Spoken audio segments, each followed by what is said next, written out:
the work of our Lord Jesus Christ. நம்முடைய கர்த்தராகிய இயேசு கிறிஸ்துவின் கிரியைகளை குறித்து நாம் பேசி வருகிறோம். Actually, we've been talking about the Lord Jesus Christ himself. சொல்லப்போனால் கர்த்தராகிய இயேசு கிறிஸ்துவை குறித்தே நாம் படித்து வருகிறோம். The first doctrine we studied was the doctrine of our God, that is knowing God, we termed it. முதலாவது நாம் படித்த உபதேசம் தேவனை அறிந்து கொள்ளுதல் என்பது. The second doctrine is knowing Christ. இரண்டாவதாக கிறிஸ்துவை அறிந்து கொள்ளுதல் என்று நாம் படித்து வருகிறோம். And that is what we are at right now.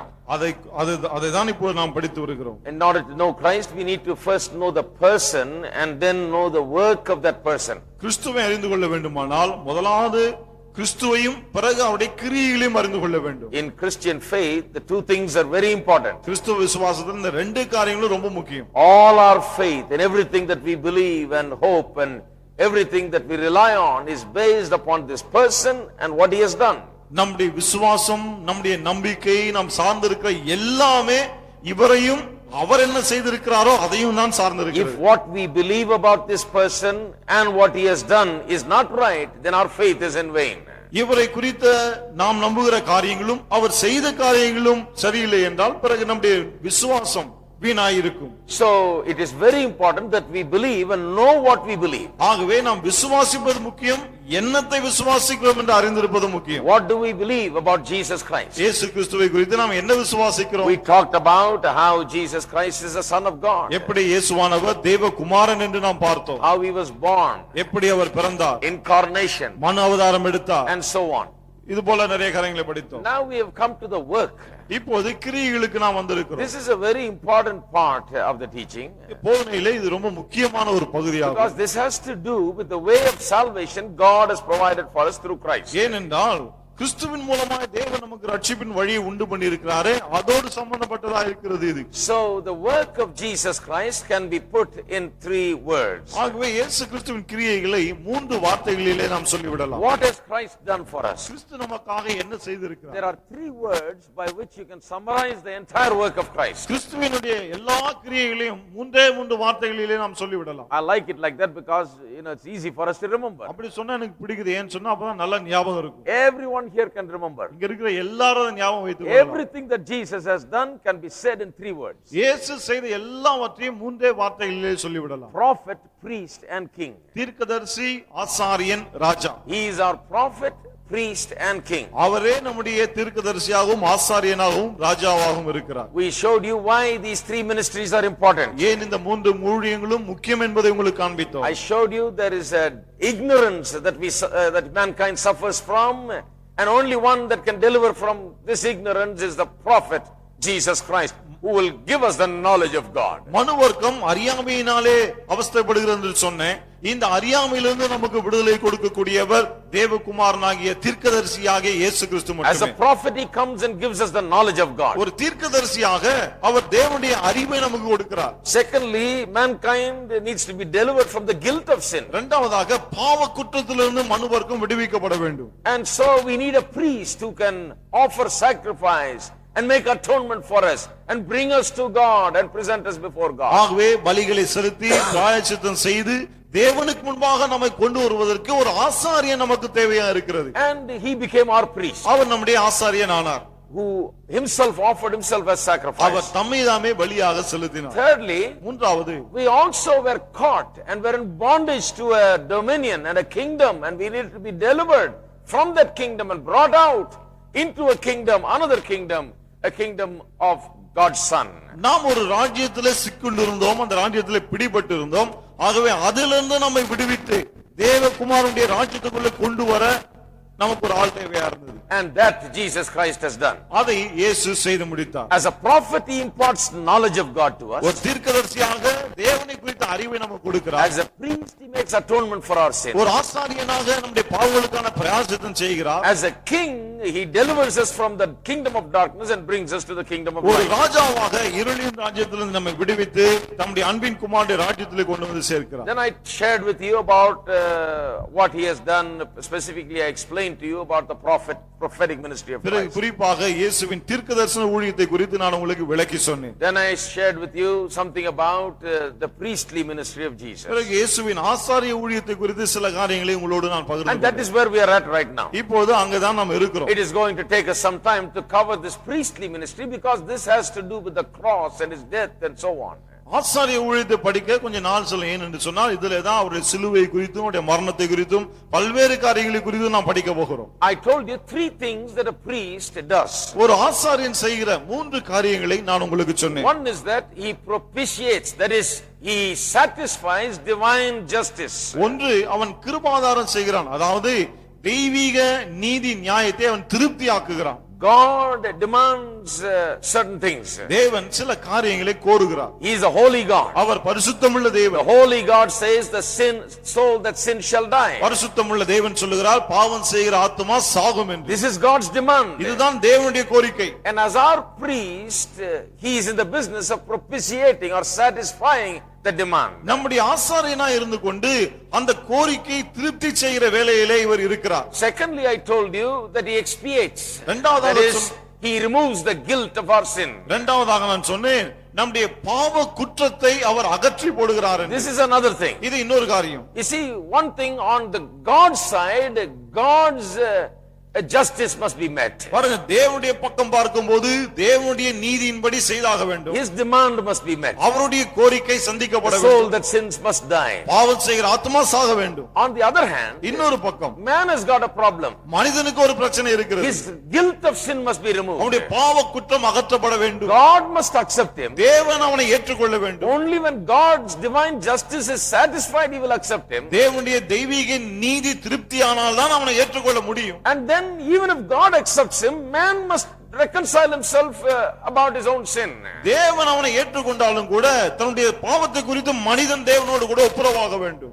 Man must not be guilt ridden. He must be freed from his guilt to come and relate to God. அதாவது மனிதன் குற்ற உணர்வோடு கூட இருக்க கூடாது. தேவனோடு ஒப்புரவாக வேண்டுமானால் அதிலிருந்து அவன் விடுதலையா இருக்க வேண்டும். That also the priest does.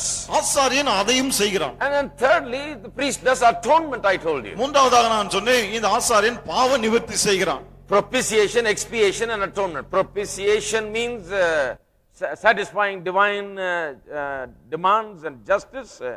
Expiation means removing guilt, and atonement means bringing us to make us one with God. முதலாவதாக கிருபாதாரம் செய்கிறான். அதாவது கிருபாதாரம் என்றால் தேவனுடைய நீதியான நியாயமான கோரிக்கைகளை நிறைவேற்றுவது. இரண்டாவதாக தேவன் நீதியான நியாயமான கோரிக்கைகளை திருப்தி செய்வது. இரண்டாவதாக நம்முடைய பாவ குற்றத்தை அகற்றி போடுவது. And thirdly, atonement. மூன்றாவதாக பாவ நிவாரணம். Atonement means to bring us to God. பாவ நிவாரணம் என்றால் தேவனிடத்திலே நம்மை கொண்டு வருவது. Atonement, to make us one with God. அதாவது தேவனோடு கூட நம்மை ஒன்றாய் சேர்ப்பது. That also the priest does. அதையும் ஆசாரியன் செய்கிறான். These 3 things is the work of the priest. இந்த 3 காரியங்களும் ஆசாரியனுடைய வேலையா And I இருக்கு. showed you last week how the Bible speaks of Jesus Christ as our priest. இயேசு கிறிஸ்து எப்படி நம்முடைய ஆசாரியரா இருக்கிறார் என்று வேதம் சொல்லுகிறது. அதை கடந்த முறை நான் உங்களுக்கு I read சொன்னேன். to you some scriptures from Hebrews. எபிரேயரிலிருந்து சில வசனங்களை உங்களுக்கு I வாசித்தேன். showed you how the Lord himself talks of himself as our priest. எப்படி இயேசுவானவரே தம்மை ஆசாரியன் என்ற வண்ணமாய் பேசுகிறார் என்று காண்பித்தேன். And Paul gives that idea repeatedly in his epistles. பவுலும் திரும்ப தன் நிருபங்களிலே கிறிஸ்து ஆசாரியன் என்று சொல்லுகிறார். I showed you John and Peter how they speak of Christ as our priest. பேதுரும் யோவானும் கூட எப்படி கிறிஸ்து நம்முடைய ஆசாரியனா இருக்கிறார் என்று சொல்லுகிறார்கள் என்று காண்பித்தேன். And I gave you all these scriptures. இந்த எல்லா வசனங்களையும் உங்களுக்கு காண்பித்தேன். Now I want to go a little further. இன்றைக்கு இன்னும் கொஞ்சம் நாம் பார்க்க We போகிறோம். want to look at what this priest actually does. இந்த ஆசாரியன் நிஜமாக என்ன செய்கிறான் அதை நாம் பார்க்க In the போகிறோம். Old Testament times, in the tabernacle and in the temple later on, the priest was in the business of offering sacrifices and making intercession. பழைய ஏற்பாட்டு நாட்களிலே ஆசரிப்பு கூடாரமானாலும் சரி தேவாலயமானாலும் சரி மக்களுக்காக இந்த ஆசாரியன் பலிகளை செலுத்தி வந்தான். So we are going to separate this work that Jesus has done as our priest into two parts. ஆகவே நம்முடைய ஆசாரியனாக இயேசு செய்த கிரியைகளை ரெண்டு பகுதிகளாக நாம் பிரிக்க போகிறோம். One is offering sacrifices. ஒன்று பலிகளை செலுத்துவது. And the second is making intercession. இரண்டாவது பரிந்து பேசுவது. So these are the two parts to the priestly ministry of Jesus. ஆகவே இயேசுவின் ஆசாரிய ஊழியம் இருக்குதுல அதுல அதனுடைய ரெண்டு பகுதிகள் இவைகள். So now let us first consider the sacrifice that he offered as our priest. முதலாவதாக நம்முடைய ஆசாரியனா இருந்த அவர் பலிகளை செலுத்தினாரே அதை நாம் பார்ப்போம். So in order to talk about the sacrifice, we have to now talk about the cross.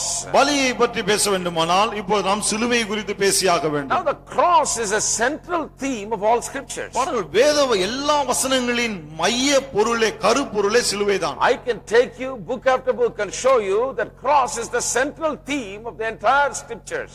புத்தகமாய் நான் உங்களை கொண்டு சென்று வேத வாக்கியங்கள் முழுவதும் கருப்பொருளா இருப்பதே சிலுவைதான் என்று காண்பிக்க முடியும். It is mentioned, the cross, the death of Christ on the cross is mentioned 175 times in the New Testament. புதிய ஏற்பாட்டிலே கிறிஸ்துவின் சிலுவை மரணத்தை குறித்து 175 முறை குறிப்பிடப்பட்டுள்ளது. Directly, நேரடியாக, and indirectly many more times. மறைமுகமாக இன்னும் பல முறை இருக்கிறது. And then 1/3 of the space in the Gospels, Matthew, Mark, Luke and John, 1/3 of the space approximately is given or devoted to the cross and the death, his death on the cross. பிறகு மத்தேயு, mark, லூக்கா, யோவான் இவர்கள் சுவிசேஷங்களிலே மூன்றில் ஒரு பகுதி இயேசுவுடைய சிலுவை மரணத்தை குறித்து எழுதப்பட்டிருக்கிறது. In Matthew's gospel, 1/3 of the space is devoted to that. மத்தேயு சுவிசேஷத்திலே மூன்றில் ஒரு பகுதி அதை குறித்து And சொல்லப்பட்டிருக்கிறது. Luke's gospel, 1/4 of the space is devoted to that. லூக்கா சுவிசேஷத்திலே நான்கில் ஒரு பகுதி அதை குறித்து In the எழுதப்பட்டிருக்கிறது. gospels of Mark and John, more than 1/3 of the space is devoted to that. மார்க்கும் யோவானும் ஒன்றுக்கும் மூன்றில் ஒரு பகுதிக்கும் அதிகமாய் அதை குறித்து எழுதியிருக்கிறார்கள். Now this has to be a very important matter for the scripture to devote so much space for this death on the cross. சிலுவை மரணத்தை குறித்து வேத வாக்கியங்கள் அந்த அளவுக்கு முக்கியத்துவம் கொடுத்து எழுதியிருக்கிறது என்றால் இது முக்கியமானதா இருக்க வேண்டும். This is the very thing that the great New Testament preacher, the Apostle Paul, has emphasized throughout his preachings. தன்னுடைய பிரசங்கம் முழுவதும் புதிய ஏற்பாட்டின் மிக சிறந்த பிரசங்கியார் அப்போஸ்தலனாகிய பவுல் இதைதான் வலியுறுத்துகிறார். If you want to talk about one great New Testament preacher, that is the Apostle Paul. புதிய ஏற்பாட்டு பிரசங்கியார் ஒரு பெரிய பிரசங்கியார் என்று சொன்னால் அது அப்போஸ்தலனாகிய பவுல் தான். And he speaks of the cross. அவர் சிலுவை குறித்து பேசுகிறார். This has been the theme throughout. அவருடைய மைய பொருளா இதுதான் இருந்து வருகிறது எல்லா Turn நிருபங்களிலும். with me to 1 Corinthians chapter 1, திருப்பம் 1 கொரிந்தியர் முதலாம் அதிகாரம் verse 23. 23ஆம் He is வசனம். talking about what he preaches and what the subject matter of his preaching is all about. அவர் என்ன பிரசங்கிக்கிறார் அவருடைய பிரசங்கத்தின் மைய பொருள் கருப்பொருள் என்ன அதை குறித்து பவுல் இங்கே I சொல்லுகிறார். want to impress upon you this evening, why we must consider this thing about the cross and his death on the cross. சிலுவை குறித்தும் இயேசுவின் சிலுவை மரணத்தை குறித்து ஏன் நாம் கவனம் செலுத்த வேண்டும் அதை குறித்து தான் இப்போது நாம் பார்க்க I give போகிறோம். you 3 reasons. மூன்று காரணங்களை நான் உங்களுக்கு கொடுக்க போகிறேன். One is the prominence given to this fact, the death of the cross in the scriptures. முதலாவது வேத வாக்கியங்கள் இந்த சிலுவை மரணத்துக்கு கொடுத்திருக்கிற முக்கியத்துவம். That I told you, 1/3 of Gospels is devoted to அத that. நான் சொன்னேன் இல்லையா சுவிசேஷங்கள் மூன்றில் ஒரு பகுதி இதை குறித்து தான் எழுதியிருக்கிறது. And the New Testament speaks of it 175 times directly and many times more indirectly. புதிய ஏற்பாடு 175 முறை நேரடியாக சிலுவை மரணத்தை குறித்து மறைமுகமாக இன்னும் பல முறை கூறுகிறது. The second reason why we must consider the cross and Christ's death on the cross is that Paul's preaching had this as the central theme. பவுலுடைய பிரசங்கத்திலே இந்த சிலுவை மரணம் தான் மையமாக இருந்தது. ஆகவே இதை நாம் படிக்க வேண்டியதற்கு இது இரண்டாவது காரணம். So verse 23. 23ஆம் வசனம். We preach Christ crucified, unto Jews a stumbling block, unto the Greeks foolishness. நாங்களோ சிலுவையில் அறையப்பட்ட கிறிஸ்துவை பிரசங்கிக்கிறோம். அவர் யூதருக்கு இடரலாயும் கிரேக்கருக்கு பைத்தியமாயும் இருக்கிறார். Paul talks about the subject matter of his preaching. தன்னுடைய பிரசங்கத்தினுடைய கருப்பொருளை குறித்து பவுல் இங்கே He says, பேசுகிறார். we preach Christ crucified. அவர் சொல்றார் நாங்களோ சிலுவையில் அறையப்பட்ட கிறிஸ்துவை பிரசங்கிக்கிறோம். What is it? It is a stumbling blocks to the Jews அது யூதருக்கு இடரலாக இருக்கிறது. and foolishness to the Greeks. கிரேக்கருக்கு பைத்தியமாய் இருக்கிறது. Why? ஏன்? Because the previous verse says ஏனென்றால் முந்தைய வசனம் சொல்லுகிறது the Jews require a sign and the Greeks seek after wisdom. யூதர்கள் அடையாளத்தை கேட்கிறார்கள், கிரேக்கர் ஞானத்தை தேடுகிறார்கள். Now the old world, the world of the Apostle Paul was divided into two kinds of people. பாருங்கள் அப்போஸ்தலனாகிய பவுல் வாழ்ந்த அந்த உலகம் இருக்கிறது அது ரெண்டு விதமாய் பிரிக்கப்படும். மக்கள் என்று எடுக்கும்போது ரெண்டு வகையா இருந்தது. There was, on the one hand there was the Jews, and the other hand there was the Greeks. ஒரு பக்கம் யூதர்கள், மறுபக்கம் கிரேக்கர்கள். This is the two great groups of people. இவர்கள் தான் ரெண்டு பெரிய ஜனக்கூட்டமா இருந்தார்கள். There is such a vast difference between the two groups. இந்த ரெண்டு கூட்டத்துக்கு இடையே மிகப்பெரிய வித்தியாசம் இருந்தது. In every way they were so different. எல்லா விதத்திலும் அவர்கள் அவ்வளவு வித்தியாசமா Their இருந்தார்கள். whole attitude and approach to everything is different. எல்லா காரியங்களையும் அவர் அணுகுற முறை, அவருடைய மனப்பான்மை எல்லாமே வித்தியாசமா இருந்தது. Jews, for example, உதாரணத்துக்கு யூதர்கள் were very religious people. ரொம்ப பக்திமான்கள். Religious people in the sense that they believed in miracles. பக்திமான் என்று சொன்னால் அற்புதங்களை அவர்கள் நம்பினார்கள். Because their forefathers, the Bible says, went through and had so many miracles happen to them. ஏனென்றால் வேதம் சொல்லுகிறது அவருடைய முற்பிதாக்கள் பல அற்புதங்களை எல்லாம் வாழ்க்கையிலே கண்டார்கள். When they came out of Egypt and through the wilderness and so on. எகிப்திலிருந்து வெளியே வந்தபோது, பிறகு வனாந்திரத்து பாதையிலே சென்றபோது, so their book, the Old Testament, is full of miracles. ஆகவே அவருடைய புத்தகமாகிய பழைய ஏற்பாடு அற்புதங்களால் நிறைந்திருந்தது. So they've read miracles after miracles after miracles, and they believe in miracles. ஆகவே அற்புதங்கள் மேல் அற்புதங்கள், அற்புதங்கள் மேல் அற்புதங்கள், இதெல்லாம் வாசித்து அற்புதங்களை அவர்கள் நம்பினார்கள். So they were of this very strong belief in God. ஆகவே தேவனை அவர்கள் உறுதியாய் நம்பினார்கள். And one big characteristic about God for them is that he does miracles. தேவனை குறித்து அவர்கள் எண்ணியிருந்த ஒரு மிகப்பெரிய காரியம் என்ன தெரியுமா? அவர் அற்புதங்களை செய்கிறவர். He is a God of miracles. அவர் அற்புதங்களின் தேவன். When God is present somewhere, miracles happen. தேவன் ஒரு இடத்திலே பிரசன்னமாய் இருந்தால் அங்க அற்புதம் நடக்கும். This is the Jewish attitude. இதுதான் யூதருடைய எண்ணம். This is a very religious group. இது ரொம்ப பக்திமான்கள் இவர்கள். On the other hand, the Greeks, இன்னொரு பக்கம் இந்த கிரேக்கர்கள், they were a different bunch. அவங்க ரொம்ப வித்தியாசமான ஒரு கூட்டம். They were an intellectual bunch. அவங்க ரொம்ப அறிவுபூர்வமானவர்கள். They were only stimulated by, not by miracles, they were even suspicious of miracles. They were stimulated only by wisdom. Great knowledge and wisdom. அவர்கள் செயல்படுவதெல்லாம் இந்த மாபெரும் அறிவு ஞானம் இருக்கிறதே அதன் அடிப்படையில் தான். அற்புதங்களை அவங்க நம்ப மாட்டாங்க. சந்தேக பெருவழிகள் அற்புதத்தை குறித்து. That is why the Greeks gave us the great philosophers of this world. ஆகவே தான் இந்த உலகத்தின் தலை சிறந்த தத்துவ ஞானிகள் கிரேக்கரிலிருந்து வந்தவர்கள். Plato, Socrates, Aristotle and all of them. Plato, Socrates, Aristotle போன்றவர்கள். They are a very cerebral people. They are brainy people, always using their mind to think about this and that. மூளை அறிவு அதிகம் உள்ளவர்கள். எப்போ பார்த்தாலும் மனதை பயன்படுத்தி இதை யோசிப்பார்கள், அதை யோசிப்பார்கள், இப்படிதான் செய்வாங்க. If you came up with a new idea, they will listen to you. ஒரு புதிய கருத்தை நீங்கள் சொன்னால் அதற்கு செவி கொடுப்பார்கள். A new doctrine, புதிய உபதேசம், a new way of life, புதிய வாழ்க்கை முறை. something new is what they wanted. அவங்களுக்கு தேவையானதெல்லாம் நூதனமான ஒன்று. They were not interested in miracles or even as much as religion and so on. இந்த அற்புதங்கள், மதம், பக்தி இதெல்லாம் அவங்களுக்கு தேவையில்லை. Even if it was religion, அது மதமா இருந்தாலும் கூட, for the Greeks it has to be a very cerebral thing. It has to be a very mentally stimulating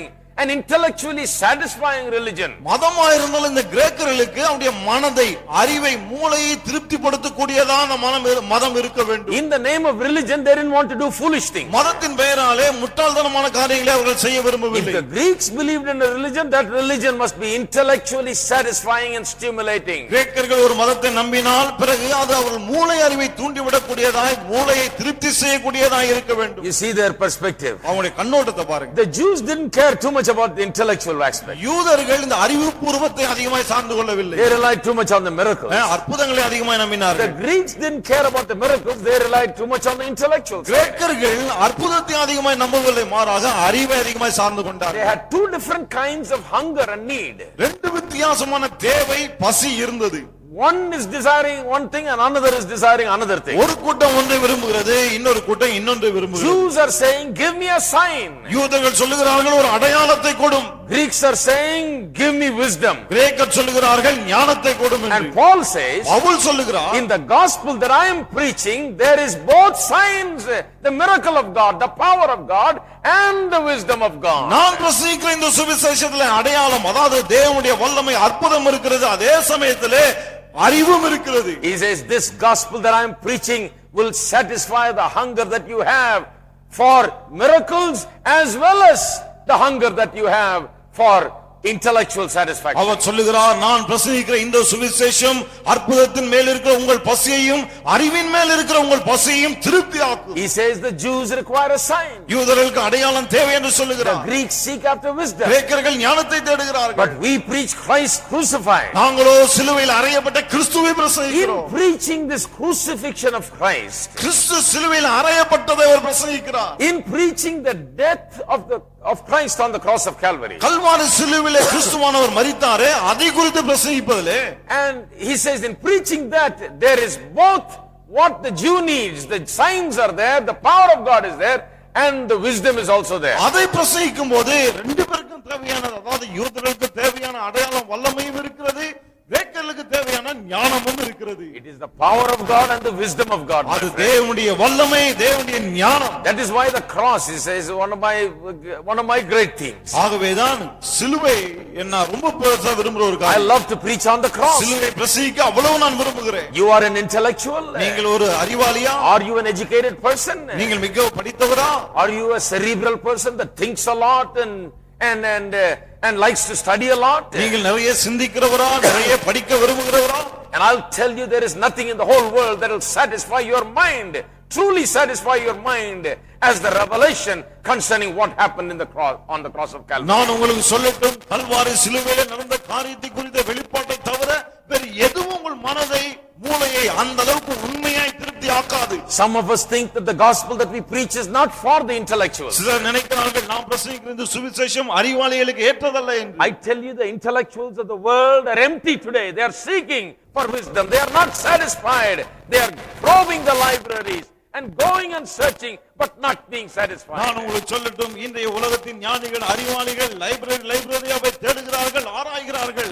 மனம் காலியா இருக்கிறது, ஞானத்தை கண்டுபிடிக்க முடியவில்லை. You can do a PhD, you can go beyond that and examine every aspect of life. You'll never be satisfied until you find out what took place on the cross of Calvary. நீங்கள் PhD படிக்கலாம், வாழ்க்கையின் பல அம்சங்களை ஆராயலாம், என்ன வேண்டுமானால் செய்யலாம். ஆனால் சிலுவையிலே நடந்த காரியத்தை குறித்து நீங்கள் அறிந்து கொள்ளாவிட்டால் நீங்கள் திருப்தியாகவே முடியாது. Utmost intellectual satisfaction is available only through the knowledge of what took place on the cross. சிலுவையிலே என்ன நடந்ததோ அதை அறிவதன் மூலமாக தான் அந்த அறிவு அந்த அளவுக்கு திருப்தியாகிறது. It is the wisdom of God that has been demonstrated through the death of Christ on the cross. இயேசுவானவர் கல்வாரி சிலுவையிலே மரித்தாரே, அதன் மூலமாய் தேவனுடைய ஞானம் அங்கு வெளிப்படுத்தப்படுகிறது. Tremendous wisdom. பயங்கர ஞானம் அது. Unbelievable, astounding wisdom of God is made known through the cross of Calvary. தேவனுடைய நம்ப முடியாத அறிவு கட்டாத ஞானம் சிலுவையிலே வெளிப்படுத்தப்படுகிறது. That is why Paul later on says in Ephesians chapter 3 verse 10, பிற்பாடு எபேசியர் 3:10 பவுல் சொல்லுகிறார், to the intent that we may make known to the principalities and powers which are in heaven, that is the holy angels of God, that God may make known to the holy angels his manifold wisdom through the church. சபையின் மூலமாய் தேவன் தம்முடைய அனந்த ஞானத்தை பரலோகத்திலுள்ள தூதர்களுக்கு வெளிப்படுத்துகிறார் என்று சொல்லுகிறார்.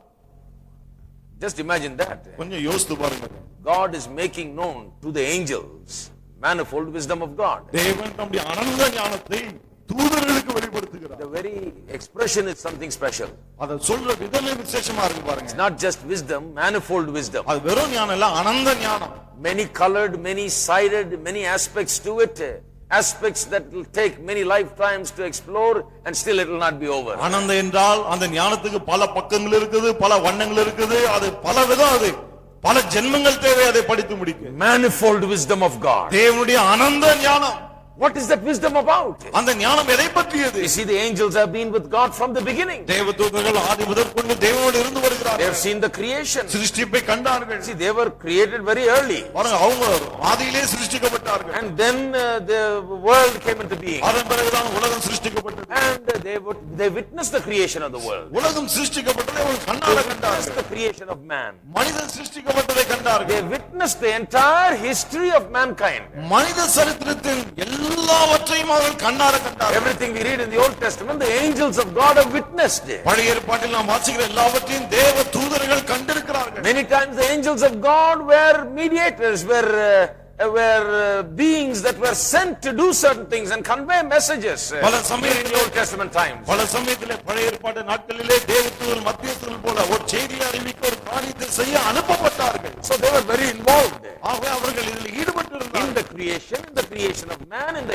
of the world, they have seen the great wisdom of God. சிருஷ்டிப்பிலே மனிதனுடைய சிருஷ்டிப்பிலே இந்த உலகத்தின் சரித்திரத்திலே தேவனுடைய ஞானத்தை அவர்கள் கண்டார்கள். They have seen the power of God. தேவனுடைய வல்லமையை கண்டார்கள். As he created the sun, moon and the stars, they have seen it. சூரிய சந்திர நட்சத்திரங்களை சிருஷ்டித்த போது அதை கண்டார்கள். They have seen the wisdom of God as he dealt with the problems. தேவன் இந்த பிரச்சனைகளை தீர்த்த போது அவருடைய ஞானத்தை கண்டார்கள். They understand the mind of God and the power of God and all of those things. தேவனுடைய மனதை, தேவனுடைய வல்லமையை, மற்ற காரியங்களை அவர்கள் புரிந்து கொண்டார்கள். They saw when the Red Sea was split open. செங்கடல் பிளக்கப்பட்ட போது அவர்கள் கண்டார்கள். They have seen when the manna was provided from heaven. மன்னா வானத்திலிருந்து கொடுக்கப்பட்ட போது அதை கண்டார்கள். The angels of God have had great knowledge concerning the wisdom and the knowledge of God. தேவதூதர்கள் தேவனுடைய ஞானம், அறிவை குறித்து பெரிதாய் அறிந்து வைத்திருந்தார்கள். But they were wondering what God was going to do about the sin problem of man. ஆனால் மனிதனுடைய பாவ பிரச்சனை குறித்து தேவன் என்ன செய்ய போகிறார், அதுதான் அவர்களுக்கு ஆச்சரியம். Because they knew God. என்றால் தேவனே அவர்களுக்கு தெரியும். They knew that God cannot simply overlook sin. தேவன் பாவத்தை கண்டும் காணாமல் இருக்க முடியாது என்று அவர்களுக்கு தெரியும். God cannot simply turn his head away from sin. தேவன் சும்மா அப்படியே பாவத்தை விட்டு தலையை திருப்பிக்க முடியாதுன்னு தெரியும். They knew that God is a holy God, therefore he must judge sin and condemn sin and punish sin. தேவன் பரிசுத்தர், ஆகவே பாவத்தை தண்டிக்க வேண்டும், நியாயம் தீர்க்க வேண்டும் என்பது அவர்களுக்கு தெரியும். But then they knew also that God wanted to redeem man. ஆனா அதே சமயத்திலே தேவன் மனிதனை மீட்டெடுக்க விரும்புகிறார் என்று அவர்களுக்கு தெரியும். To their mind it was impossible proposition. அவர்களை பொறுத்தவரையிலே இது முடியாத ஒரு காரியமா இருந்தது. They thought about it and said, how is he going to redeem them as well as punish them? எப்படி அவர் இவர்களை மீட்கவும் போகிறார், அதே சமயத்திலே தண்டிக்கவும் If போகிறார். he punish them, there will be no more. தண்டித்தால் இனி அவர்கள் இருக்க மாட்டார்கள். So he cannot redeem them. ஆகவே அவர்களை மீட்க If he முடியாது. redeems them, then he should not punish them, then that will be wrong because he is holy and just, he must punish. மீட்க வேண்டும் என்று சொன்னால் அவரை தண்டிக்க கூடாது, அது முடியாது. ஏன் சொன்னா அவர் பரிசுத்தர், அவர் நியாய நீதிபதி, அவர் தண்டித்தே ஆக வேண்டும். If he doesn't punish, it's not right. அவர் தண்டிக்கவில்லை என்றால் அது So சரியில்லை. he must punish. ஆகவே கண்டிப்பாய் The தண்டிக்க soul வேண்டும். that sins must die. அவன் செய்கிற ஆத்துமா சாகவே வேண்டும். But he must save also. ஆனா அதே சமயத்தில் அவர் ரட்சிக்கவும் வேண்டும். He must be just. அவர் நீதிபரராக இருக்க வேண்டும். Then he must be justifier. பிறகு நீதிமான் ஆக்கிறவராகவும் இருக்க வேண்டும். How is he going to do that? எப்படி அதை செய்ய போகிறார்? All of heaven was waiting to see how he was going to do it. பரலோகம் முழுவதும் இவர் எப்படி அதை செய்ய போகிறார் என்று பார்க்க காத்திருந்தது. The angels of heaven were watching. பரலோகத்தின் தூதர்கள் பார்த்து கொண்டிருந்தார்கள். How is God going to do that? எப்படி தேவன் அதை செய்ய போகிறார்? They were talking among themselves, probably saying, well, I know he could do a lot of good things. தங்களுக்குள்ள அவங்க பேசிட்டு இருப்பாங்க நினைக்கிறேன். இவரால நிறைய நல்ல விஷயங்களை செய்ய முடியும். Oh, he's a wonderful God. இவர் அற்புதமான தேவன். Wonderfully he created everything. அற்புதமாய் எல்லாவற்றையும் You சிருஷ்டித்தார். see, creation was an easy matter. பாருங்க, சிருஷ்டிப்பு ரொம்ப சுலபமான He வேலை. could say, let there be light, there was light. வெளிச்சம் உண்டா கடவுள் என்று சொன்னால் உண்டாயிற்று. But redemption is not an easy ஆனால் matter. மீட்பு அவ்வளவு சுலபமான வேலை அல்ல. I say to you that even for Almighty God, the redemption of mankind was not an easy proposition. நான் உங்களுக்கு சொல்லட்டும், சர்வ வல்லமையுள்ள தேவனுக்கு கூட இந்த மீட்பு என்பது அவ்வளவு சுலபமான வேலையே அல்ல. All things are possible for God. தேவனால் எல்லாம் கூடும். But I tell you, redemption was not an easy ஆனால் matter. மீட்பு சுலபமான ஒரு காரியம் அல்ல. Creation is far easy. சிருஷ்டிப்பு ரொம்ப ரொம்ப சுலபம். Splitting the Red Sea is very easy. செங்கடலை பிளப்பது ரொம்ப சுலபம். But to save a sinner is very difficult. ஆனால் ஒரு பாவியை ரட்சிப்பது அது ரொம்ப கஷ்டம். He must die and he must be saved also. அவன் மரிக்க வேண்டும், அதே சமயத்திலே காப்பாற்றப்பட வேண்டும். How is it going to be done? எப்படி அது செய்யப்பட போகிறது? The angels of God were waiting in heaven. தேவ தூதர்கள் பரலோகத்திலே Through காத்திருந்தார்கள். the ages they were waiting. யுகயுகமாய் காத்திருந்தார்கள். And as God was revealing his plan of redemption, they were waiting. தேவன் தம்முடைய மீட்பின் திட்டத்தை வெளிப்படுத்தின போதெல்லாம் As காத்திருந்தார்கள். the lambs were sacrificed in the Old Testament times, they were waiting. பழைய ஏற்பாட்டு காலத்தில் ஆட்டுக்குட்டிகள் பலியிடப்பட்ட போது They காத்திருந்தார்கள். couldn't understand. அவர்களால புரிந்து கொள்ள They முடியவில்லை. were probably saying, why is God telling them to sacrifice a lamb? ஒருவேளை அவங்களே சொல்லிட்டு இருப்பாங்க, ஏன் தேவன் உங்களை ஆட்டுக்குட்டி எல்லாம் பலியிட சொல்லுகிறார்? Why is he telling them to shed the blood? ஏன் ரத்தத்தை சிந்த சொல்லுகிறார்? Why is there a priest over there? ஏன் அங்க ஒரு ஆசாரியன் இருக்கிறான்? Why is he taking the blood and sprinkling it on the mercy seat? ஏன் ரத்தத்தை கொண்டு போய் கிருபாசன தண்டையில தெளிக்கிறான்? They are unable to understand. You அவர்களால் see. புரிந்து கொள்ள They முடியவில்லை. have been watching this scenario throughout the history of Israel. இஸ்ரவேலுடைய சரித்திரம் முழுவதும் இந்த காட்சிகளை பார்த்து கொண்டே They வருகிறார்கள். did not know what God was up to and how he was going to achieve the plan of தேவன் என்ன redemption. செய்ய போகிறார், மீட்பின் திட்டத்தை எப்படி சாதிக்க போகிறார் அவளுக்கு தெரியவில்லை. And when the cross of Calvary came, Kalvari சிலுவை வந்தபோது and the Son of God, whom they had known for ages, யுகயுகமாய் இவள் அறிந்திருந்த தேவகுமாரன் was hanging on the cross. சிலுவையிலே தொங்கிக் கொண்டிருக்கிறார். The angels were ready with a drawn sword, ready to go and destroy everyone that lays hands on the Son of God. தேவகுமாரன் மீது கைகளை வைக்கிற ஒவ்வொருவரும் சாகடிக்க உரிமையான பட்டயத்தோட தேவதூதர்கள் காத்திருக்கிறார்கள். They were waiting for an order from God. தேவனிடத்திலிருந்து கட்டளைக்கு காத்திருக்கிறார்கள். Ready to come down and destroy every finger that is lifted up against the இறங்கி Son of வந்து God. இவருக்கு தேவகுமாரனுக்கு விரோதமாய் நீட்டி இருக்கிற ஒவ்வொரு விரலையும் அழிக்க ஆயத்தமா இருக்கிறார். But God turned his face away. ஆனால் தேவன் நம்முடைய முகத்தை திருப்பி And கொண்டார். here the Son of God hanging on the cross cries, my God, why hast thou forsaken me? இங்கே தேவகுமாரன் சிலுவையிலே தொங்கினவராய் என் தேவனே ஏன் என்னை கைவிட்டீர் என்று கதறிக் The கொண்டிருக்கிறார். angels could not understand. தூதர்களால் புரிந்து கொள்ள முடியவில்லை. They looked at Jesus, இயேசுவை the பார்த்தார்கள். Son of God, தேவகுமாரன் who has left his glory and came in the form of a man, தம்முடைய மகிமையை விட்டு மனித வடிவிலே இறங்கி வந்தவர் now hanging on the cross. இப்பொழுது சிலுவையிலே தொங்கிக் கொண்டிருக்கிறார். Oh, they said, God, should we do something about O it? தேவனே இதை குறித்து எதையாவது செய்ய வேண்டுமே என்றார்கள். Angels are waiting, தேவதூதர்கள் looking காத்திருக்கிறார்கள். at Jesus, இயேசுவை பார்க்கிறார்கள். looking at God, தேவனை பார்க்கிறார்கள். no command from God. தேவனிடத்திலிருந்து ஒரு கட்டளையும் இல்லை. God waits until the last drop of blood is shed and Jesus dies on the cross. கடைசி சொட்டு ரத்தம் சிந்தி இயேசு சிலுவையிலே சாகிற வரையிலே தேவன் காத்திருக்கிறார். Until he hangs his head there in suffocation, God doesn't do anything, doesn't give an order to save his son. தன்னுடைய உயிர் போய் இயேசுவுடைய தலை தொங்குகிற வரையிலே தன்னுடைய குமாரனை குறித்து தேவன் ஒரு கட்டளையும் கொடுக்கவில்லை. அவரை ரட்சிக்கக்கூடிய கட்டளை ஒண்ணுமே தரவில்லை. Can you imagine the angels? தேவதூதர்களை குறித்து யோசித்து பார்க்க முடியுதா? Just imagine if you and I were the angels. நீங்களும் நானும் தேவதூதர்கள்னு கற்பனை பண்ணி I would be asking, what's wrong with God? நான் கேட்பேன், ஆண்டவர்கிட்ட என்ன What is he trying to do? அவர் என்ன செய்ய முயற்சிக்கிறார்? Why did he put his son on the ஏன் cross? தம்முடைய குமாரனை சிலுவையில் அறைந்தார்? Why did he allow this? ஏன் இதை அனுமதித்தார்? Why do these silly people mock at him, spit at him, pierce him, and beat him and kill him? ஏன் இந்த அற்பமான ஜனங்கள் இவரை அடிக்க, இவர் மீது துப்ப, இவரை அறைய அவர் ஒப்பு கொடுத்தார்? God is simply watching and not doing anything. தேவன் சும்மா பார்த்துட்டே இருக்காரே, ஒண்ணுமே செய்யலையே. Why? ஏன்? What is he up to?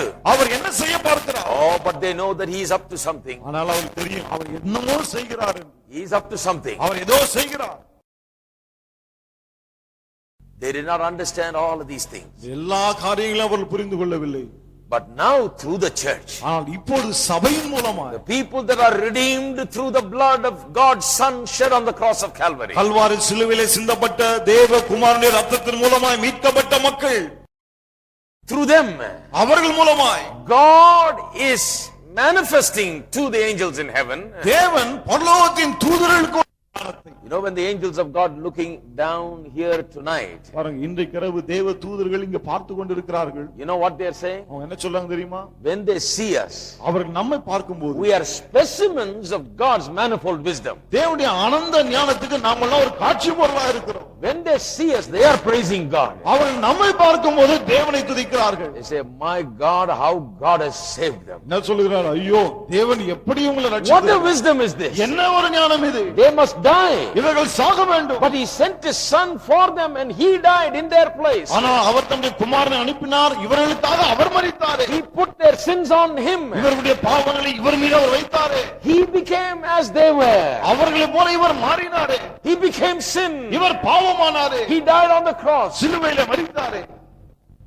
They see the wisdom of God. தேவனுடைய ஞானத்தை அவர்கள் பார்க்கிறார்கள். This is what Paul preaches. Pavul இதை தான் பிரசங்கிக்கிறார். Well, I just gave you just the gist of it, the summary of it. பாருங்க, சுருக்கமா நான் உங்களுக்கு சொன்னேன், அவ்வளவுதான். But it just thrills my heart. ஆனால் அது என் உள்ளத்தை பரவசமடைய This is செய்கிறது. the thing that Paul preaches throughout his epistles. இந்த காரியத்தை தான் தன் நிருபங்கள் முழுவதும் பவுல் பிரசங்கிக்கிறார். Paul says, பவுல் சொல்லுகிறார், the Greeks seek wisdom. கிரேக்கர்கள் ஞானத்தை தேடுகிறார்கள். He says, is there any wisdom there in Plato, Aristotle, Socrates and all of these great men? Is there any wisdom that is equal to this that you see in the gospel? சுவிசேஷங்களில் இருக்கிற இந்த ஞானத்துக்கும் மேலாய் இந்த Plato, Aristotle இவங்களாம் சொல்றாங்களே, அவங்க கிட்ட எல்லாம் ஞானம் இருக்கிறதா? No, my friend. கிடையாது நண்பர்களே. Nothing. ஒண்ணும் There கிடையாது. is nothing. ஒண்ணுமே இல்ல அதுல. The wisdom of God is here. தேவனுடைய ஞானம் இங்க இருக்கிறது. That is why he says, we preach Christ அதுதான் சொல்லுகிறார், crucified. சிலுவையில் அறையப்பட்ட கிறிஸ்துவை நாங்கள் பிரசங்கிக்கிறோம் என்று. Why? ஏன்? Because he is the wisdom of God. ஏனென்றால் அவர்தான் தேவனுடைய ஞானம். He is the wisdom of God. அவர்தான் தேவ ஞானமா இருக்கிறார். So the gospel that we preach ஆகவே நாம் பிரசங்கிக்கிற is the சுவிசேஷம் power of God. தேவனுடைய வல்லமையா இருக்கிறது. On the one hand, it is the power, a miraculous power to change lives. ஒரு பக்கம் வாழ்க்கையை மாற்றுவது என்பது ஒரு அற்புதமான வல்லமை. And on the other hand, it's the great wisdom of God. இன்னொரு பக்கம் அது தேவனுடைய மாபெரும் ஞானம். For those who need the power of God, it is the power of God. தேவனுடைய வல்லமை பலன் தேவைப்படுகிறவர்களுக்கு அது தேவ பலனா இருக்கிறது. Those who are seeking for wisdom, this is the thing that will satisfy them. ஞானத்தை தேடுகிறவர்களுக்கு இது திருப்தி அளிக்கும். Amen. Amen. The gospel, you must look at the gospel like that. சுவிசேஷத்தை நீங்கள் இப்படியாக பார்க்க வேண்டும். That is why I love the book of Romans. ஆகவேதான் ரோம நிருபத்தை நான் அவ்வளவு நேசிக்கிறேன். There is the great wisdom of God. அங்குதான் தேவனுடைய மாபெரும் ஞானம் That is a காணப்படுகிறது. great writing on the wisdom of God in the gospel. சுவிசேஷங்களே தேவனுடைய ஞானத்தை குறித்து அவ்வளவு அழகா எழுதி வச்சிருக்காங்க. Paul writes in Romans about the gospel and its wisdom. சுவிசேஷத்தை குறித்தும் அதனுடைய ஞானத்தை குறித்தும் ரோமரிலே பவுல் எழுதுகிறார். So Paul says, I preach Christ. ஆக பவுல் சொல்லுகிறார், நான் கிறிஸ்துவை பிரசங்கிக்கிறேன். Christ crucified. சிலுவையில் அறையப்பட்ட கிறிஸ்துவை. Because he is the power of God and the wisdom of என்றால் God. அவர்தான் தேவனுடைய பலன், அவர்தான் தேவனுடைய ஞானம். My dear friends, அருமை நண்பர்களே, that is why we must consider the cross. ஆகவேதான் நாம் கட்டாயம் சிலுவையை எண்ணி பார்க்க வேண்டும். We must not be ashamed of the cross. சிலுவை குறித்து நாம் வெட்கப்படக்கூடாது. The world that doesn't understand laughs at us. இதை புரிந்து கொள்ளாத உலகம் தான் நம்மை பார்த்து நகைக்கிறது. Oh, you're preaching about the cross. சொல்றாங்க, சிலுவையை பத்தி நீங்க A பிரசங்கிக்கிறீங்க. man dying in the cross, சிலுவையில ஒருத்தன் சாகுறது shedding his blood. அங்க ரத்தம் சிந்துறாராம். What is there? அதுல என்ன இருக்கு? Oh, you just listen, and if your eyes will be open to what God did through that, you will be amazed. You will be most intellectually அதற்கு satisfied. நீங்கள் செவி கொடுத்து அதன் மூலமாய் தேவன் என்ன செய்தார் என்று நீங்கள் புரிந்து கொண்டால் உங்களுடைய அறிவு, உங்களுடைய புத்தி திருப்தியாகும். That is why we must consider the cross. ஆகவேதான் நாம் சிலுவையை எண்ணி பார்க்க வேண்டும். What Jesus did as our high priest in his work on the cross. சிலுவையிலே அவர் செய்த கிரியின் மூலமாய் நம்முடைய ஆசாரியனா இயேசு என்ன செய்து முடித்தார்? All right. Thirdly, மூன்றாவது, okay, first is the prominence given to in the scriptures to the cross. முதலாவது வேத வாக்கியங்களிலே சிலுவைக்கு கொடுக்கப்பட்டிருக்கிற முக்கியத்துவம். Secondly, the prominence given in the preaching of Paul to the preaching of cross. இரண்டாவது, சிலுவை பிரசங்கத்தை குறித்து பவுல் கொடுக்கிற முக்கியத்துவம். Thirdly, மூன்றாவது, the early church in every way placed emphasis or gave prominence to this matter of his death on the cross. ஆதி திருச்சபை இயேசுவின் சிலுவை மரணத்துக்கு எல்லா முக்கியத்துவத்தையும் கொடுத்தது. Turn with me to Acts chapter 17, திருப்போம் அப்போஸ்தலர் 17ஆம் அதிகாரம் verse 3. 3ஆம் வசனம். What did Paul preach, for example? உதாரணத்துக்கு பவுல் என்ன பிரசங்கித்தார்? Listen to this. இதை கவனிங்க. He goes to Thessalonica தெசலோனிக்கேக்கு அவர் போகிறார். and goes into the synagogue of the Jews, verse 1 says. முதலாம் வசனம் சொல்லுகிறது, அங்கே யூதருடைய ஜெபாலயத்துக்கு சென்றார் என்று. And there he is preaching. அங்கே அவர் பிரசங்கிக்கிறார். What is he preaching? என்ன பிரசங்கிக்கிறார்? Listen to verse 3. 3ஆம் வசனத்தை பாருங்க. Opening and alleging that Christ must needs have suffered and risen again from the dead, that this Jesus, whom I preached unto you, is Christ. கிறிஸ்து பாடுபடவும் மரித்தோரிலிருந்து எழுந்திருக்கவும் வேண்டியதென்றும் நான் உங்களுக்கு அறிவிக்கிற இந்த இயேசுவே கிறிஸ்து என்றும் காண்பித்து திருஷ்டாந்தப்படுத்தினான். You see, opening and alleging that Christ need to have suffered and be risen from the dead, and this Jesus is Christ. கிறிஸ்து பாடுபடவும் மரித்தோரிலிருந்து எழுந்திருக்கும் வேண்டியதென்றும் இந்த இயேசுவே கிறிஸ்து என்றும் காண்பித்து திருஷ்டாந்தப்படுத்தினான். That's the New Testament preaching. பாருங்க, புதிய ஏற்பாட்டு பிரசங்கம் என்றால் இதுதான். That Christ must die. Kristu மரிக்க He வேண்டும். must rise again. அவர் கண்டிப்பாய் உயிரோடு இருக்க This is வேண்டும். the Lord Jesus Christ. இவர்தான் கர்த்தராகிய இயேசு This is the Kristu. Son of God. இவர்தான் தேவனுடைய குமாரன். Turn with me to 1 Corinthians 2:2. திருப்பம் 1 கொரிந்தியர் 2:2. For I determined not to know anything among you save Jesus Christ and him crucified. இயேசு கிறிஸ்துவை சிலுவையில் அறையப்பட்ட அவரையே அன்றி வேறொன்றையும் உங்களுக்குள்ளே அறியாதிருக்க தீர்மானித்திருந்தேன். He says, I don't want to hear anything from you. அவர் சொல்றாரு, உங்ககிட்ட இருந்து எதையும் நான் கேட்க விரும்பல. Don't believe in just stories. சும்மா கதைகளை நம்பாதீங்க.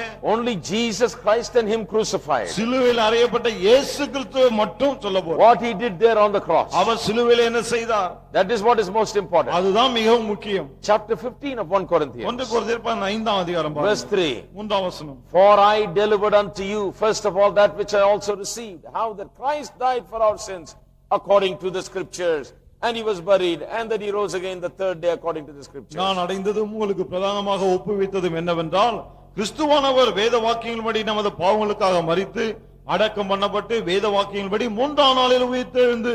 He says, this is the gospel he preached to them. அவர் சொல்லுகிறார், இந்த சுவிசேஷத்தை தான் நான் உங்களுக்கு பிரசங்கித்தேன் என்று. Verse 1 he says, I declare unto you the gospel which I preached unto முதலாம் you. வசனம் பாருங்கள், நான் உங்களுக்கு பிரசங்கித்த சுவிசேஷத்தை மறுபடியும் உங்களுக்கு தெரியப்படுத்துகிறேன். What is the gospel he preached? என்ன சுவிசேஷத்தை அவர் பிரசங்கித்தார்? The death on the cross and the resurrection. சிலுவை மரணமும் உயிர்த்தெழுதலும். This is Paul's preaching. இதுதான் பவுலுடைய பிரசங்கம். The New Testament is full of that. புதிய ஏற்பாடு அதனாலே நிறைந்திருக்கிறது. Not only Paul, பவுல் மட்டுமல்ல, Peter also. பேதுரும் கூட அப்படிதான். Look at this. இத பாருங்க.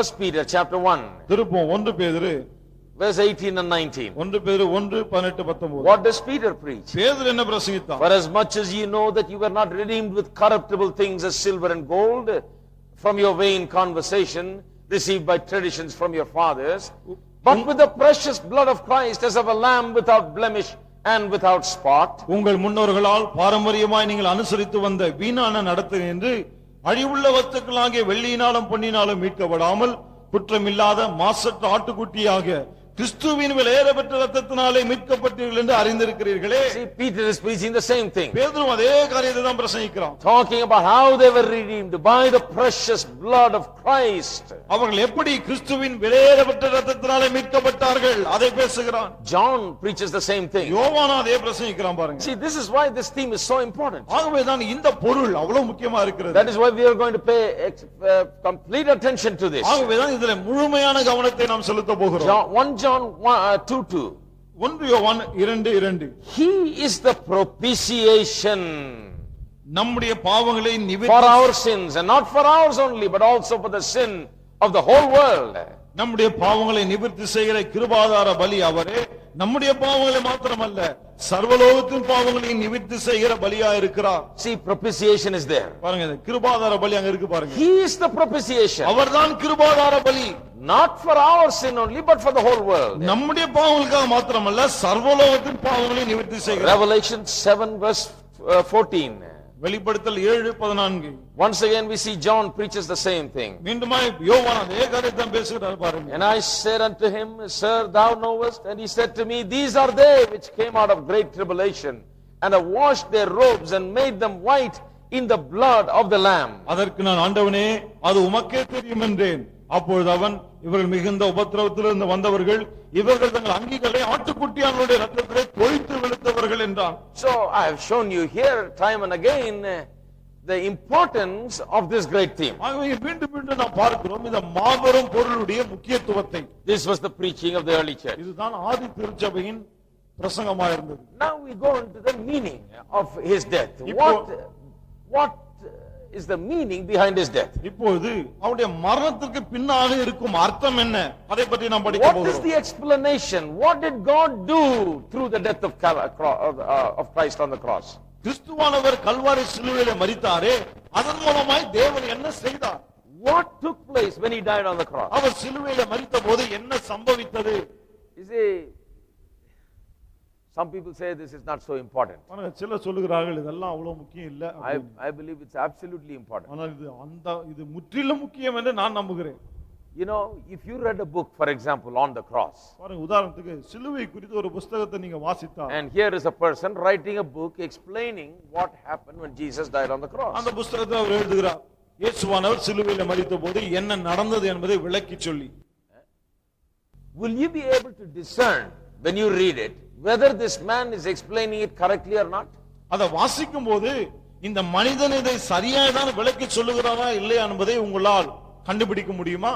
I'll tell you, நான் உங்களுக்கு சொல்றேன் பாருங்க. most Christians will not be able to discern whether a man is writing the correct meaning and explanation for what happened on the cross. சிலுவை மரணத்தை குறித்து அந்த மனிதன் சரியான அர்த்தத்தை தான் சொல்லுகிறாரா இல்லை என்பது குறித்து அநேக கிறிஸ்தவர்கள் அறிந்து கொள்ள முடியாமல். I am going to show you in this week and next week there are many views about the cross and what took place there. இந்த வாரம் அடுத்த வாரம் காண்பிக்க பாருங்க, சிலுவை குறித்தும் அங்க என்ன சம்பவித்தது என்பது குறித்தும் பல கருத்துக்கள் இருக்கு. And there are many wrong and false doctrines concerning that. அதை குறித்து பல கள்ள உபதேசங்கள், தவறான உபதேசங்கள் இருக்கு. And it has infiltrated the church. அது சபைக்குள்ளே ஊடுருவி விட்டது. You know, and people are in such a state of mind and sometimes in such a state of ignorance that if they find any book on the cross, they think, oh, it's a wonderful thing. This man has written about the cross. It must be true. Everything that he says must be true. மக்களும் பாருங்க அப்படிப்பட்ட அறியாமையில் இருக்காங்க. யாராவது சிலுவை குறித்து எதனா எழுதுனா, ஆமா சிலுவை குறித்து எழுதிருக்காரு, எழுதுனது கண்டிப்பா உண்மையாதான் இருக்கணும் அப்படியே நம்புறாங்க. If a book is written on the cross, சிலுவை குறித்து ஒரு புத்தகம் எழுதப்பட்டிருந்தா, then they automatically assume that it must be right thing.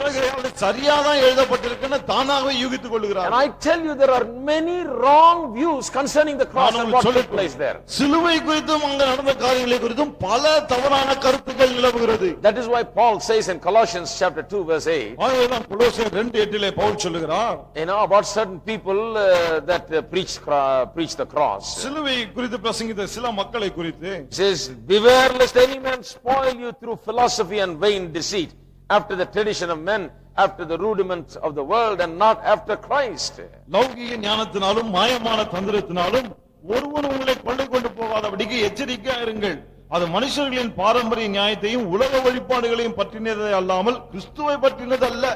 Why is he warning the people? ஏன் அவர் மக்களை எச்சரிக்கிறார்?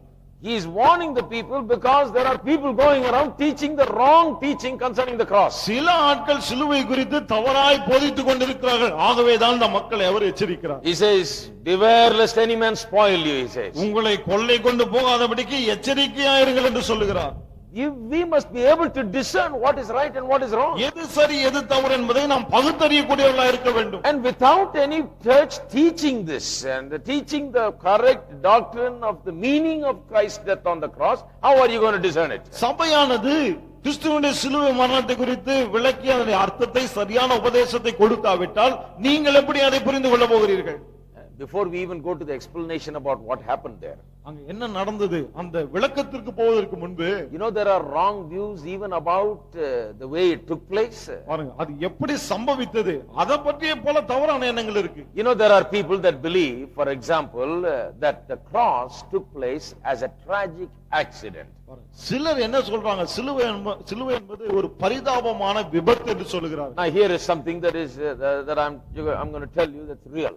பாருங்க That's really the truth. I'm going to tell you something that really took place. பாருங்க நிஜமாய் நடந்த ஒன்றை இப்போது நான் உங்களுக்கு சொல்ல போறேன். When I was in Bible college, நான் பைபிள் காலேஜில் இருந்தப்போ I heard a man preach somewhere in a church. ஏதோ ஒரு சபையிலே ஒரு பிரசங்கிக்க நான் அப்படி கேட்டேன். That Jesus Christ came to really establish the kingdom of God. இயேசுவானவர் மெய்யாகவே தேவனுடைய ராஜ்யத்தை ஸ்தாபிக்க தான் வந்தார். Came to offer us the kingdom. ராஜ்யத்தை நமக்கு கொடுக்க வந்தார். And since unexpectedly men and women rejected this offer of God's kingdom, தேவன் அளித்த இந்த ராஜ்யத்தை எதிர்பாராத விதமாய் மனிதர்கள் வேண்டாம் என்று புறக்கணித்ததனால, then he had to die on the cross. அவர் சிலுவையிலே மரிக்க It வேண்டியதாயிற்று. was not expected that he would be rejected and he would die on the cross. அவர் புறக்கணிக்கப்படுவார், சிலுவையிலே மரிப்பார், இதெல்லாம் எதிர்பார்க்கப்பட்டதல்ல. He did not come to die. அவர் மரிக்க வரவில்லை. He came to give us God's kingdom. தேவனுடைய ராஜ்யத்தை அவர் நமக்கு கொடுக்க Came to வந்தார். bring us the kingdom. ராஜ்யத்தை கொண்டு வர வந்தார். But then he had to die. ஆனால் அவர் மரிக்க வேண்டியதாயிற்று. Some man preached this. பாருங்க ஒருவர் இப்படியே பிரசங்கம் And பண்ணார். I was in Bible college and I believed what he said. நான் பைபிள் காலேஜில் இருந்தோம், அவர் சொன்னதை அப்படியே நம்பினேன். I'm not ashamed to tell you that. இது சொல்ல நான் வெட்கப்படல பாருங்க. Because I was such a fool in those days. என்ன அந்த நாட்கள் அவ்வளவு முட்டாளா இருந்தேன். I didn't know the Bible. எனக்கு பைபிள் தெரியல. Anybody that is preaching saying cross 10 times during a sermon must be preaching right, I thought. பிரசங்கத்துல யாராவது சிலுவை சிலுவைன்னு 10 முறை சொன்னா அவங்க பிரசங்கம் பண்ணது சரிதான் நான் So யோசிச்சேன். this man was preaching about the cross. இவர் சிலுவை குறித்து பிரசங்கித்தார். He was teaching about what a tragic accident it was. It was the most unexpected thing, unplanned event.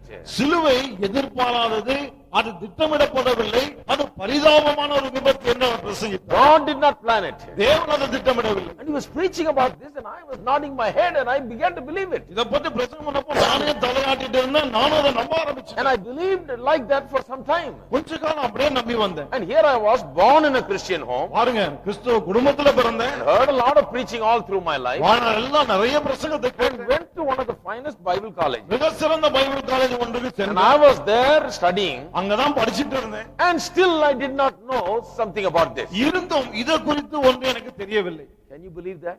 நம்ப முடியுதா? Only later on I began to understand. பின்னாலதான் எனக்கு புரிய ஆரம்பிச்சது. The death on the cross is not a tragedy. It's not a tragic accident. சிலுவை மரணம் ஒரு பரிதாபமான விபத்து அல்ல. It was a planned, purposed event that was planned even before the foundation of the world. உலக தோற்றத்துக்கு முன்னரே அது திட்டமிடப்பட்டது, நோக்கம் கொள்ளப்பட்டது. You see, this is something that I want to explain before we close today. இன்றைக்கு முடிப்பதற்கு முன்பதாக இதை தான் நான் விளக்கி சொல்ல விரும்புகிறேன். I'll give you several references, you may want to write it down. பல வசனங்களை கொடுக்கிறேன், நீங்கள் எழுதி வைத்துக் கொள்ளலாம். See, first I'm going to deal with the very event itself and wrong views about the event of the death on the cross. முதல்ல அது சிலுவை மரணத்தை குறித்தே சொல்ல போகிறேன், பிறகு அதை குறித்த தவறான எண்ணங்கள், கருத்துகள், அதை நான் சொல்ல போகிறேன். You see, then later on we'll come to the explanation about what took place on the cross as he died, taking our sins. பிற்பாடு சிலுவையிலே நம்முடைய பாவத்தை சுமந்தவராய் இயேசுவானவர் மரித்தபோது என்ன நடந்தது, அதை நான் உங்களுக்கு விளக்கி And I will tell you all the wrong views about that, and then what is the right one. பிறகு அதை குறித்து உள்ள தவறான கருத்துகள், பிறகு சரியான கருத்து என்ன, அதை பற்றி நான் உங்களுக்கு But சொல்லுகிறேன். let me today deal with a couple of wrong views concerning why the cross took place. இன்றைக்கு சிலுவை ஏன் சம்பவித்தது, சிலுவை சம்பவம் ஏன் நிகழ்ந்தது, அதை குறித்துள்ள சில தவறான கருத்துக்களை நான் உங்களுக்கு சொல்லுகிறேன். One wrong view is that it is a tragic accident. ஒரு தவறான கருத்து அது பரிதாபமான ஒரு விபத்து என்பது. But you look at the Bible, everywhere the cross is taught. ஆனா வேதத்தை பாருங்கள், எல்லா இடத்திலும் சிலுவை போதிக்கப்படுகிறது. Particularly in the Gospels. குறிப்பாக சுவிசேஷங்களிலே. In Matthew chapter 16, மத்தேயு 16ஆம் அதிகாரத்திலே in verses 13 to 23. 13 முதல் 26 வசனங்கள். I'm not going to read it. அதை வாசிக்க போவதில்லை. It is the same passage that was read to us Sunday morning by Dr. Huck. Doctor Huck அவர்கள் ஞாயிற்றுக்கிழமை காலை அதே பகுதியை தான் நமக்கு வாசித்தார். About Jesus asking the disciples, who do men say that I am? இயேசு சீஷர்களை பார்த்து கேட்கிறார், மனிதர்கள் மக்கள் என்னை யார் என்று சொல்லுகிறார்கள்? They say, some say you're Elias, some say you're John the Baptist, some say you're Jeremiah. சிலர் உம்மை யோவான் ஸ்நானன் என்றும், சிலர் எலியா என்றும், சிலர் எரேமியா என்றும் சொல்லுகிறார்கள். Then Jesus said, never mind, who do you say that I am? அப்புறம் இயேசு கேட்டார், சரி பரவாயில்லை, நீங்கள் என்னை யார் என்று சொல்லுகிறீர்கள்? Then Peter stood up and said, you are Christ, the Son of the living God. அப்பொழுதுதான் பேதுரு சொன்னார், நீ ஜீவனுள்ள தேவனுடைய குமாரனாகிய கிறிஸ்து.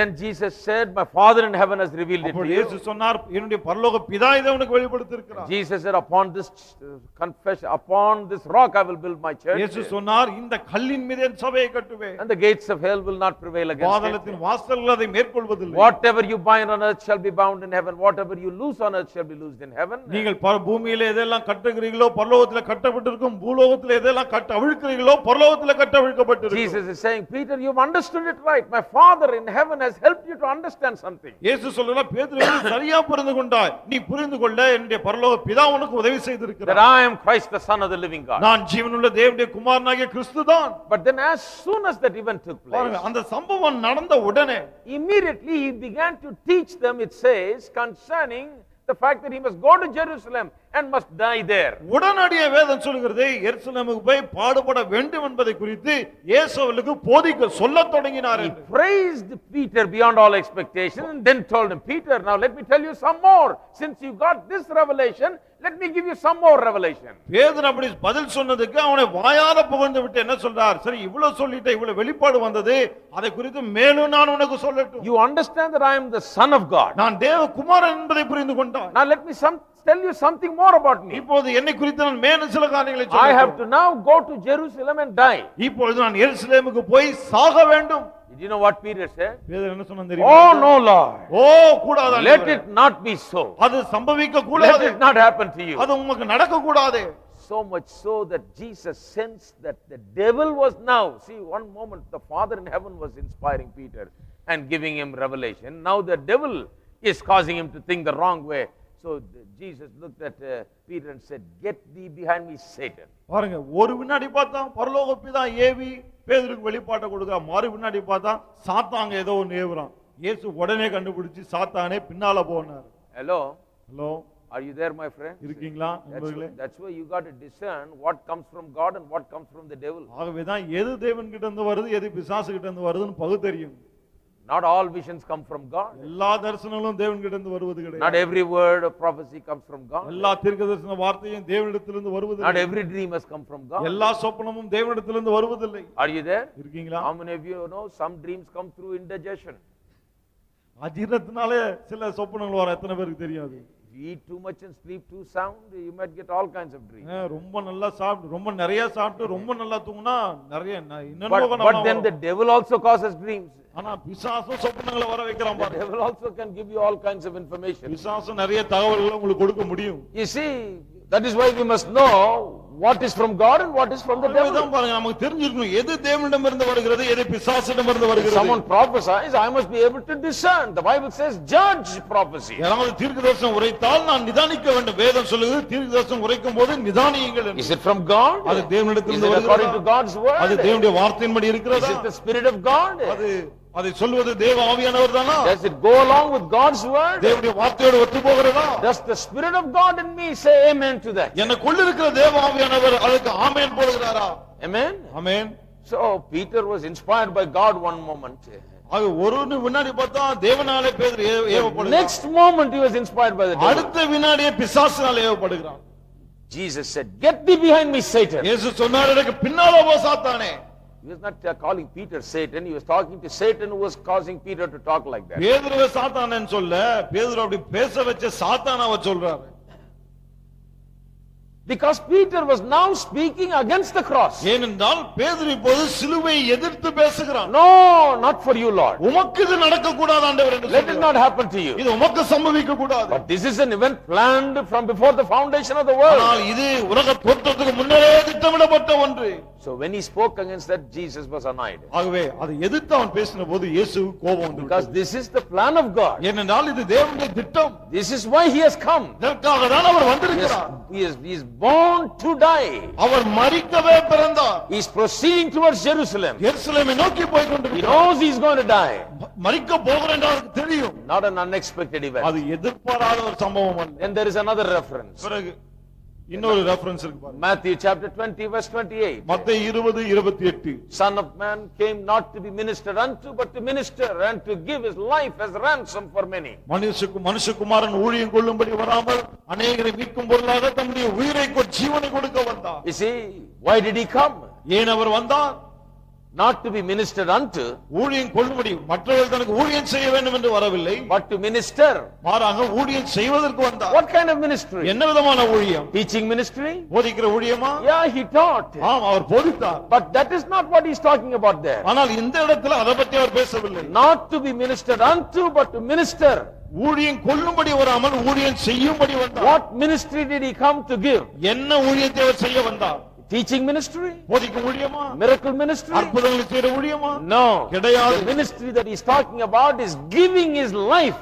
The life-giving ministry. இங்கே ஊழியம் என்று சொல்லுகிறாரே, அது என்ன ஊழியம்? ஜீவனை கொடுக்கிற ஊழியம். He is talking about the ministry of dying on the cross. சிலுவையிலே மரிக்க போகிற அந்த ஊழியத்தை குறித்து பேசுகிறார். You see, Jesus taught. பாருங்கள், இயேசு போதித்தார். He preached. Our பிரசங்கித்தார். He did miracles. அற்புதங்களை செய்தார். Sure, he did all those things. பாருங்கள், நிச்சயமா அதையெல்லாம் செய்தார். But the real ministry he came to do was to die on the cross and give his life on the cross. ஆனால் அவர் செய்ய வந்த நிஜமான ஊழியம் தன்னுடைய உயிரை கொடுக்க, சிலுவையிலே மரிக்க, அதற்காக தான் வந்தார்.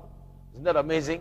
ஆச்சரியமா இல்லையா அது? That is the ministry he came to. இந்த ஊழியத்தை தான் அவர் செய்ய வந்தார். There are many people that will talk about the cross and they'll tell you, well, that just happened as an accident. His real ministry is his teaching. Read the Sermon on the Mount. நிறைய பேர் சொல்லுவாங்க, சிலுவையில அவர் மரித்தது ஏதோ ஒரு விபத்து மாதிரி நடந்துச்சுங்க, ஆனா உண்மையா அவர் வந்ததே அவர் போதிக்கத்தான், பிரசங்கிக்கத்தான். அவருடைய மலை பிரசங்கத்தை பாருங்க அப்படின்னுவாங்க. Came to show us God. தேவனை நமக்கு காண்பிக்க Came வந்தார். to tell us about God. தேவனை குறித்து நமக்கு போதிக்க வந்தார். That's all. அவ்வளவுதான். Cross may have could have happened and could not have happened. It doesn't matter whether it happened or not. The point is he came for that kind of ministry to teach. சிலுவை நடந்திருக்கலாம், நடக்காம போயிருந்திருக்கலாம், ஆனா இயேசு வந்தது போதிக்கத்தான் வந்தார் என்று அவர்கள் சொல்கிறார்கள். Wrong. அது தவறு. When you read that, you must immediately smell bad smell. இப்படி வாசித்த உடனே அந்த துர்வாடை வந்துடணும். You must say, oh, this is wrong. ஐயோ இது தப்புன்னு சொல்லணும். John chapter 12 verse 23. யோவான் 12:23. It says, Jesus says here, இங்கே இயேசு சொல்லுகிறார், the hour is come, the Son of Man should be glorified. அப்பொழுது இயேசு அவரை நோக்கி, மனுஷகுமாரன் மகிமைப்படும்படியான வேளை வந்தது. In John chapter 17 verse 1, he says the same thing. யோவான் 17:1 இதே கருத்தை சொல்லுகிறார். He is talking about that hour. அந்த வேலையை குறித்து அவர் பேசுகிறார். When he talks about that hour, he is talking about the hour of his crucifixion on the cross of Calvary. வேலை என்று அவர் சொல்லும்போது கல்வாரி சிலுவையிலே தாம் சிலுவையில அறையப்பட போகிற வேலையை குறித்து The hour of his death. அவருடைய மரண வேலையை குறித்து For பேசுகிறார். unto this hour have I come into this இந்த world. வேலைக்காகவே நான் இந்த உலகத்துல வந்தேன். In Luke chapter 9 verse 31, Luca 9:31 he takes the three disciples to the Mount of Transfiguration. மூன்று சீஷர்களை மறுரூபம் அறைக்கு கொண்டு போகிறார் அவர். And there Moses and Elijah appear with Jesus. அங்கே இயேசுவோடு கூட மோசேயும் எலியாவும் பேசிக் கொண்டிருக்கிறார்கள். And Peter and John and James are watching. பேதுரு யாக்கோபு யோவான் அதை பார்த்துட்டு இருக்காங்க. Interestingly, the subject matter of what they were talking about is given. என்ன சுவாரஸ்யம்னா அவங்க என்ன பேசிக் கொண்டிருந்தார்கள் அது இங்க சொல்லப்பட்டிருக்கு. What was Jesus, Elijah and Moses talking about? இயேசு எலியா மோசே இவங்க மூணு பேரும் என்னத்தை பத்தி பேசிக் It கொண்டிருந்தார்கள்? says that they were consulting and talking about how he must go and accomplish the death. அவர் எருசலேமிலே நிறைவேற்ற போகிற அவருடைய மரணத்தை குறித்து அவர்கள் பேசிக் கொண்டிருந்தார்கள். Isn't that amazing? ஆச்சரியமா இல்லது? Just because before going to the cross, God sends two representatives from heaven to have a consultation in the Mount of Transfiguration about this great event. The fact that he has to go to Jerusalem and die there. சிலுவை மரணத்துக்கு போவதற்கு முன்பதாக தேவன் ரெண்டு பிரதிநிதிகளை பரலோகத்திலிருந்து அனுப்பி வைக்கிறார். அங்க போறதுக்கு முன்னாடி இவங்க ரெண்டு பேரும் இவரோடு கூட வந்து ஆலோசனை பண்ணி கொண்டிருக்கிறார்கள் அதை பற்றி. Isn't that amazing? ஆச்சரியமா இல்ல? They were talking about how he must go and die there. எப்படி அவர் அங்க போய் மரிக்க வேணும் அத பத்தி பேசிட்டு இருக்காங்க. How can people say that it's a tragic accident? பிறகு எப்படி மக்கள் சொல்லலாம் இது பரிதாபமான விபத்து என்று? This is the most wonderfully, wisely orchestrated event in all of human history. மனித சரித்திரத்திலே அவ்வளவு அற்புதமாய் ஞானமாய் ஒழுங்கு செய்யப்பட்ட ஒரு காரியம் இது. It was designed before the foundation of the world. உலக தோற்றத்துக்கு முன்னரே வடிவமைக்கப்பட்டது. Revealed throughout the Old Testament. பழைய ஏற்பாடு முழுவதும் வெளிப்படுத்தப்பட்டது. Jesus came for that hour. இயேசு அந்த வேலைக்காகவே வந்தார். And everything was geared up to that hour of his death on the cross of Calvary. எல்லாமே கல்வாரி சிலுவையிலே அவர் மரிக்க போகிற அந்த வேலைக்கென்றே சரிப்பட்டு வந்தது. So that is what they were talking about there on the Mount of Transfiguration. ஆகவே மறுரூப மலையிலே அதை குறித்து தான் அவர்கள் பேசிக் கொண்டிருந்தார். And after that, அதன் பிறகு in verse 51 it says, 51ஆம் வசனம் சொல்லுகிறது, it says when the time was come that he should be received up, he steadfastly set his face to go to Jerusalem. பின்பு அவர் எடுத்துக்கொள்ளப்படும் நாட்கள் சமீபித்த போது அவர் எருசலேமுக்கு போக தமது முகத்தை திருப்பி. You see, he set his face steadfastly. பாருங்க முகத்தை நேரா எருசலேமுக்கு நேரா வச்சிட்டு இருந்தார். With a determination and decision, purpose, he sets his face. ஒரு தீர்மானத்தோடு நோக்கத்தோடு மன உறுதியோடு தன்னுடைய முகத்தை அதற்கு நேராய் திருப்புகிறார். Luke 13:33 says, லூக்கா 13:31 சொல்லுகிறது. Jesus said, இயேசு அங்கே it சொல்கிறார், cannot be that a prophet perish out of Jerusalem. எருசலேமுக்கு வெளியே ஒரு தீர்க்கதரிசி. எருசலேமுக்கு புறம்பே ஒரு தீர்க்கதரிசியும் மடிந்து போகிறதில்லை. He says, I am going to die in Jerusalem only. சொல்றார், நான் எருசலேமில் தான் சாக போறேன். That is the plan. அதுதான் திட்டம். In Hebrews chapter 2. எபிரேயர் 2ஆம் அதிகாரம் பாருங்க. In Hebrews chapter 2 verse 9. எபிரேயர் 2:9. We see Jesus was made a little lower than the angels for the suffering of death, crowned with glory and honor, that he by the grace of God should taste death for every man. என்றாலும் தேவனுடைய கிருபையினால் ஒவ்வொருவருக்காகவும் மரணத்தை ருசி பார்க்கும்படிக்கு தேவதூதரிலும் சற்று சிறியவராக்கப்பட்டிருந்த இயேசு மரணத்தை உத்தரித்த நிமித்தம் மகிமையினாலும் கனத்தினாலும் முடிசூட்டப்பட்டதை காண்கிறோம். That he should taste death for every man. ஒவ்வொருவருக்காகவும் அவர் மரணத்தை ருசி பார்க்க வேண்டும். What a language. என்ன ஒரு வார்த்தை பாருங்க. Then in verse 14. 14ஆம் வசனம் பாருங்க. For as much then as the children are partakers of flesh and blood, he also himself likewise took part of the same, that through death he might destroy him that had the power of death, that is the devil. ஆதலால் பிள்ளைகள் மாம்சத்தையும் இரத்தத்தையும் உடையவர்களாய் இருக்க அவரும் அவர்களைப் போல மாம்சத்தையும் இரத்தத்தையும் உடையவரானார். மரணத்துக்கு அதிகாரியாகிய பிசாசானவனை தமது மரணத்தினால் அழிக்கும்படிக்கும் ஜீவகாலமெல்லாம் மரண பயத்தினாலே அடிமைத்தளத்துக்குள்ளானவள் யாவரையும் விடுதலையாக்கும்படிக்கும் அப்படியானார். The very language there indicates that he came for that purpose so that he might through death destroy him that has the power over death. அந்த வார்த்தையிலே பாருங்க, அவர் அந்த நோக்கத்துக்காக தான் வந்தார். எதற்காக? தம்முடைய மரணத்தின் மூலமாய் மரணத்துக்கு அதிகாரியாக பிசாசை அழிக்கும்படி. So that death was a planned event. ஆகவே இந்த மரணம் திட்டமிடப்பட்ட ஒரு சம்பவம். Then in Luke chapter 24, பிறகு லூக்கா 24 from அதிகாரம் verse 13 to 35, I'm not going to read it. 30 முதல் 35 வாசிக்க போவதில்லை. 13 to 35.